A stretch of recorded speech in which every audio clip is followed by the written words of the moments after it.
দেখো আমরা ষষ্ঠীতে যাব, অনেকটা লেট হয়ে গেছে। এই বাজার করে আম নিয়ে আসছি, দই মিষ্টি আর মাছটা দেখো কত বড় একটা মাছ এনেছি। তো হ্যালো বন্ধুরা, এটা ছিল আমার ষষ্ঠীর পার্ট 2 ভিডিও। ষষ্ঠী চলে গেছে অনেকদিন আগে, বাট ওই সময়ের অভাবে আর ভিডিও করা হয়ে ওঠে না। তো যাই হোক, পার্ট 1-এর ভিডিওটাতে তোমরা এতটা ভালোবাসা দিয়েছো যে পার্ট 2টা তোমাদের সামনে এনে গেলাম। অনেক সকাল সকাল বাজার করে কত কি কিনে ফেলেছি সেটা তো দেখেই নিলে। তারপর দেখো আমরা রেডি হয়ে চলে গেলাম, আর আমার বাপের বাড়ি কিন্তু গাড়ি করে গেলে 2 মিনিট ডিস্টেন্স। তো সেখানে পৌঁছে গেলাম। আজ সেখানে কী কী আয়োজন হয়েছিল লাঞ্চে চলো দেখিয়ে দিই। রান্না করছি ভাত, ডিম, ঘি, কাঁকরোল ভাজা, চিংড়ি মাছ ভাজা, কুমড়ো ভাজা, পটল ভাজা, শাক ভাজা, মাছের মাথা দিয়ে ডাল, ইলিশ মাছের ভাপা, চিংড়ি, পোস্ত, পোলাও, মটন, চাটনি, লিচু।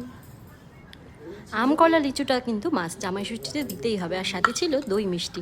আর সবশেষে সৌরভ দেখো পাত পেরে খেতে বসে গেছে। তো এইভাবেই আমরা ষষ্ঠীটা সেলিব্রেট করলাম। আমাদের ফার্স্ট ষষ্ঠীটা খুব ভালো কাটলো। তো ভিডিওটা ভালো লাগলে অবশ্যই লাইক কমেন্ট শেয়ার করে দিও। Bye bye.